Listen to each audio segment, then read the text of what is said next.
আসসালামু আলাইকুম প্রিয় শিক্ষার্থীরা, আশা করি যে যেখানে আছো ভালো আছো, সুস্থ আছো। ইনশাআল্লাহ আল্লাহর রহমতে আমিও ভালো আছি, সুস্থ আছি।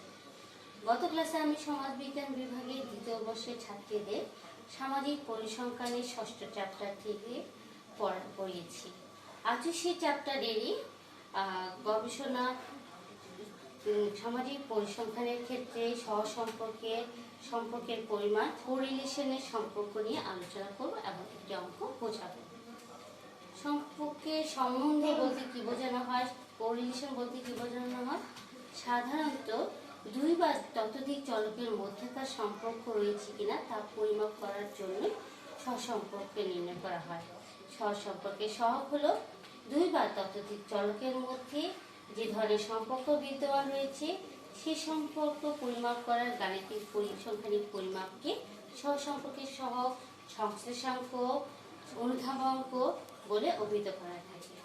সহসম্পর্ক পরিমাপের সাংকেতিক চিহ্ন ইংরেজি ছোট অক্ষরে আর এর মধ্যে থাকে, আর তার মান -1 থেকে +1 এর মধ্যে বিদ্যমান থাকে।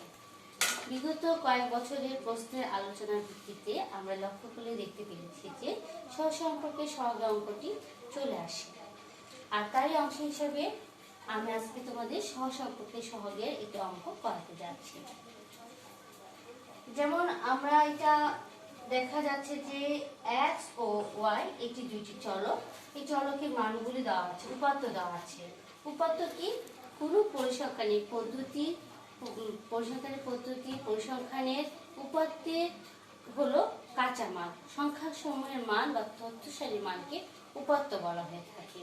আর এই উপাত্তগুলিকে x চলকের মান বোঝানো হয়ে থাকে, আবার y চলকের মান বলা হয়ে থাকে। এই দুটি চলকের মধ্যে কি ধরনের সম্পর্ক বিদ্যমান রয়েছে তা আলোচনা করব আমরা আজকে। সহসম্পর্কের সহগ নির্ণয়ের জন্য প্রয়োজনীয় টেবিল। এখন আমরা যে পদ্ধতি প্রয়োগ করে আমরা সহসম্পর্কের সহগ অঙ্কটি করব, সেখানে দেখতে পাচ্ছি যে কার্ল পিয়ারসনের সূত্র অনুযায়ী আমরা সে সহসম্পর্কের সহগটি নির্ণয় করতে পারি। তিনি আর ধারা ইংরেজি ছোট অক্ষরের আর ধারা সহসম্পর্কের সহগটি নির্ণয় করেছেন। তার সূত্র অনুযায়ী আমরা বলতে পারি যে r = sigma dxy minus sigma dx into sigma dy by n by root দিয়ে sigma dx square minus sigma dx whole square by n second bracket এবং sigma d square minus sigma dy whole square by n second bracket অথবা root. এখন এই সূত্রটা অনুযায়ী আমরা সহসম্পর্কের সহগের অঙ্কটি আমরা করব। দেখা যাচ্ছে যে আমরা আলোচনার প্রেক্ষিতে x এর চলকের মান লিখলাম এবং y চলক সমূহের মান লিখলাম। সূত্র অনুযায়ী আমরা দেখতে পাচ্ছি যে dx থেকে পাই আমরা dx চলকের মানগুলো আমরা পাচ্ছি। তার মধ্যে আমরা 30 কে আমরা a হিসেবে ধরতে পারি। a হল অ্যাজাম্পশন অর্থাৎ আনুমানিক চলক। এখন 30 থেকে সূত্রে যে x মাইনাস a, x হলো 20 আর a হলো 30। x মাইনাস a 20 মাইনাস 30 হলে আমরা যে মানটি পাই সেটা হলো -10। আর এখানে মাইনাস হওয়ার কারণ হলো যে সাধারণত প্লাস মাইনাসের ক্ষেত্রে বড় সংখ্যার আগে যদি মাইনাস থাকে তাহলে সেই নিয়ম অনুযায়ী এখানে ফলাফলের ক্ষেত্রে সেটা মাইনাস হবে, সেটা আমরা লিখেছি -10। অপরদিকে আমরা দেখতে পাচ্ছি যে 30 20 24 -30, 24 -30 কে আমরা বিয়োগ করলে প্রায় -6।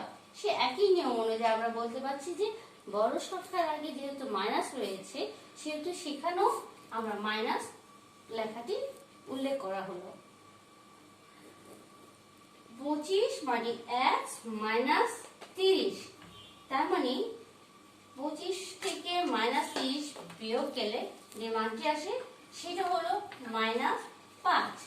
সেই নিয়ম অনুযায়ী আমরা দেখতে পাচ্ছি যে x মাইনাস a যেটা হচ্ছে এই প্রতিটা মান থেকে অ্যাজুম্পশন মানে এ মান মাইনাস করে যে মানগুলো পেয়েছি সেই মানগুলো আমরা এখানে ক্রম অনুসারে পাশাপাশি ক্রম অনুসারে লিখে নিলাম।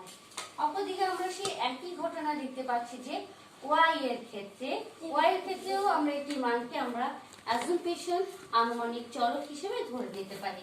সেক্ষেত্রে আমরা 20 কে আমরা অ্যাজুম্পশন হিসেবে ধরে নিলাম।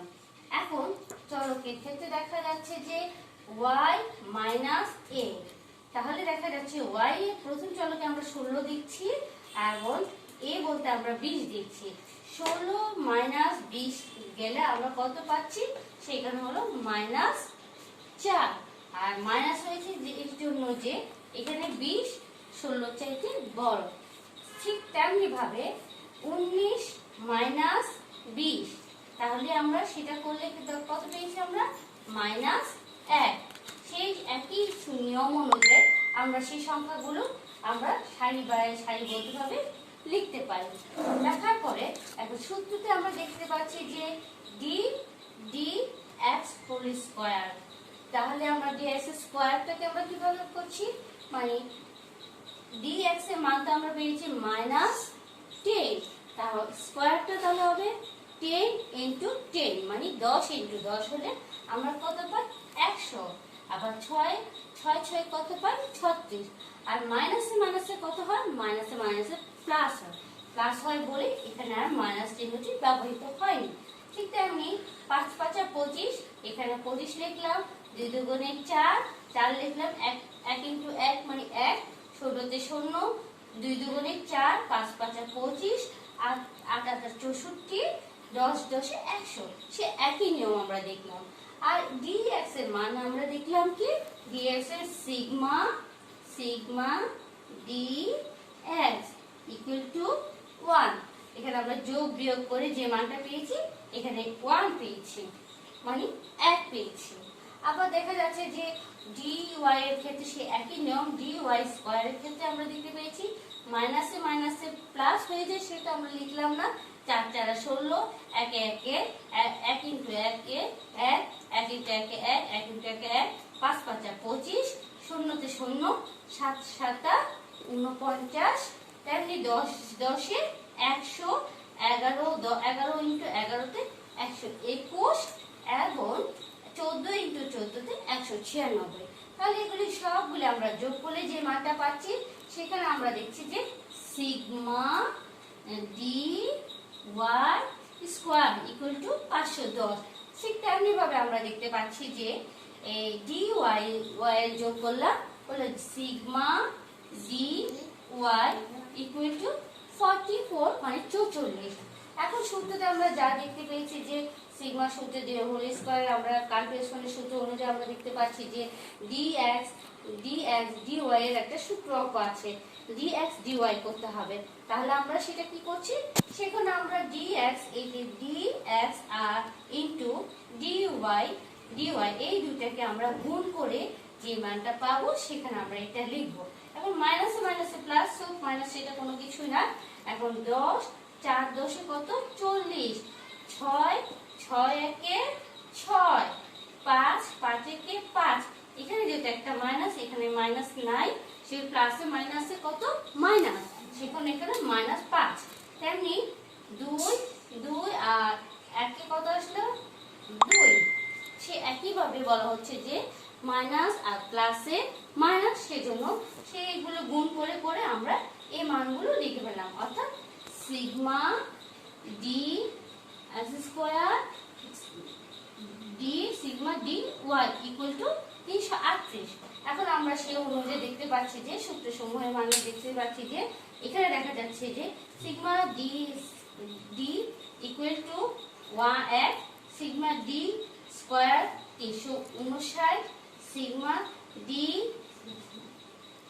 Sigma d x d y equal to 338, sigma d equal to 44, sigma d square equal to 510। আর n কোথা থেকে আসলো? n হলো আমাদের এই 10টা উপাত্তে গণসংখ্যা নির্বাচনের মোট মান n দ্বারা প্রকাশ করা হয়। 1 2 3 4 5 6 7 8 9 10। তার মানে এখানে কয়টা চলক পাওয়া যাচ্ছে? 10টা। এখানে কত পাওয়া যাচ্ছে? 1 2 3 4 5 6 7 8 9 10। এখানেও 10টা পাওয়া যাচ্ছে, সেজন্য n = 10। এখন আমরা কার্ল পিয়ারসনের সূত্রটিকে বসিয়ে সেই সূত্র অনুযায়ী অঙ্ক সংখ্যাগুলোর মান বসিয়ে নিলে আমরা যে জিনিসটা দেখতে পাচ্ছি যে সেখানে equal to sigma d x d y এর মানে আমরা দেখলাম যে ডি এক্স ডি ওয়াই এর মান 338 মাইনাস 1 হলো যে আমরা কোথায় পেয়েছি সূত্রতে দেখা যাচ্ছে যে সিগমা ডি এক্স এর মান এখানে 1, সেটা আমরা 1 লিখেছি, ইনটু সিগমা ডি ওয়াই এর মান 44 আমরা 44 লিখেছি। আর n যেহেতু এখানে গণসংখ্যা নির্বাচনের মোট সংখ্যা উপাত্তের সংখ্যা এখানে 10, তাহলে আমরা এখানে 10 লিখেছি। এই বাই লিখে আমরা লিখলাম এই সূত্র অনুযায়ী D x sigma d x square এর মান আমরা 359 মাইনাস আর 1 হলো সিগমা ডি এর মান 1 আর হোল স্কয়ারের 2 আর এখানে মোট উপাত্তের সংখ্যা 10। ঠিক একইভাবে সেই মানটা আমরা সেখানেও বসাচ্ছিলাম 5, মানে সূত্র অনুযায়ী সিগমা ডি স্কয়ার 510 মাইনাস আর সিগমা ডি ওয়াই এর মান আমরা দেখেছি যে এখানে ডি ওয়াই এর মান কোথায় পেয়েছি, এই যে ডি ওয়াই এর মান 44, এখানে 44 হোল স্কয়ার আর উপাত্তের মোট সংখ্যা 10, এখানে 10। এখন আমরা বিয়োগ করে যে মানটা পেয়েছি এখানে গুণ করে কাটাকাটি করে যে মানটা পেয়েছি 338 টা ঠিক হলো, এখানে করে মান পেয়েছি আমরা 4.4। তারপর আছে বাই লিখে আমরা রুটটা তো থাকবে, আমরা নিয়ম অনুযায়ী জানি আগে ফার্স্ট ব্র্যাকেট তারপর সেকেন্ড ব্র্যাকেট তারপর থার্ড ব্র্যাকেট তারপর রুট। আমরা ফার্স্ট ব্র্যাকেটের কাজ শেষ করা হলো, সেকেন্ড ব্র্যাকেটে চলে আসলাম। এখন 559 মাইনাস এই অঙ্ক এটা করার পরে স্কয়ার দিয়ে করে ভাগ দিলে আমরা 0.1 পেয়েছি। তেমনি 510 এর আমরা 44 কে 44 কে স্কয়ার করে যে মানটা পেয়েছি সেটা দিয়ে আমরা 10 কে ভাগ করেছি, ভাগ করে আমরা 193.6 পেয়েছি। এখন এই দুইটা বিয়োগ করে এই দুইটা এটা বিয়োগ করলাম, এটা বিয়োগ করে যে মানটা পেয়েছি সেই মানটা হলো 558.9 বা ইনটু 316.4 বাই রুট। আর আমরা এইটার সাথে এটা বিয়োগ করে যে মানটা পেয়েছি 333.6, সে একই সাথে আমরা এই মানটা দেখলাম, এটা গুণ করে যে মানটা পেলাম সেটা এটা পাওয়ার পরে আমরা রুট দিলাম। আমাদের ক্যালকুলেটরে আমাদের সর্বনিম্ন সবাই ক্যালকুলেটরে রুট চিহ্ন থাকে, সেটা রুট দিয়ে আমরা করলাম, করার পর আমরা 336.9 পেয়েছি। আর কত হলো 333.6 বাই 336.98।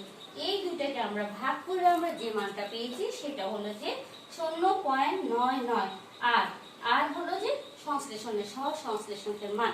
সুতরাং আমরা অঙ্কটা দিতে দেখেছি রেজাল্ট পেলাম কি আমরা 0.99। এখানে সামনে প্লাসের চিহ্ন আছে, প্লাসটা কিন্তু আমরা উল্লেখ করি না, কিন্তু আমরা বুঝতে পারবো যে এখানে প্লাস আসছে। তার মানে আমরা দেখতে পাচ্ছি যে এই চলক দুটির মধ্যে পূর্ণ মাত্রায় সহ সম্পর্ক বা সহ সম্বন্ধ কোরিলেশন বিদ্যমান রয়েছে। Definition of coefficient of correlation বিদ্যমান রয়েছে। যেন মাইনাস আমরা জানি সহসম্পর্কের মান -1 থেকে +1 এর মধ্যে থাকে, আর এখানে +1 রয়েছে বলে পূর্ণ মাত্রায় ধনাত্মক সম্পর্ক বিদ্যমান, অর্থাৎ একটি পরিবর্তনের সাথে অপরটি সমপরিমাণে পরিবর্তন হতে পারে, হওয়ার সম্ভাবনা থাকে। আর শিক্ষার্থীরা আজ দেখা যাচ্ছে যে এই সহজ সম্পর্কের মাত্রাগুলি করতে গিয়ে আমরা যে পরিমাণটা বের করতে পেরেছি সেটা সমাজ বিজ্ঞানের ক্ষেত্রে, সামাজিক পরিসংখ্যানের ক্ষেত্রে এটি খুব একটি গুরুত্বপূর্ণ বিষয়। কেননা এই সম্পর্কগুলো আমরা আজকে উদাহরণ হিসেবে বলতে পারি যে করোনাকালীন সময়ে এই পারিপার্শ্বিক প্রাকৃতিক অবস্থার ক্ষেত্রে সামাজিক অবক্ষয়, এই পারিপার্শ্বিক অবস্থা হলো যে আমরা করোনাতে আমরা যে ধরনের সমস্যার সম্মুখীন হচ্ছি, আর সেই সমস্যাটা একটি চলক হিসেবে ধরতে পারলাম, আর সামাজিক যে ঘটনাগুলি ঘটতেছে সেটা একটা সম্পর্ক হিসেবে ধরতে পারলাম, সেটা একটি চলক হিসেবে ধরতে পারলাম। এই করোনাকালীন সময়ে এই সামাজিক অবক্ষয়ে কি পরিমাণে প্রভাব স্থির করছে, আর একটার সাথে একটি চলকের সাথে অপর চলকের কোনো সম্পর্ক রয়েছে কিনা সেটা মূলত এর মাধ্যমে বের করা যেতে পারে। প্রিয় শিক্ষার্থীরা, আজ এই পর্যন্তই। তোমরা ভালো থেকো, সুস্থ থেকো। আল্লাহ হাফিজ।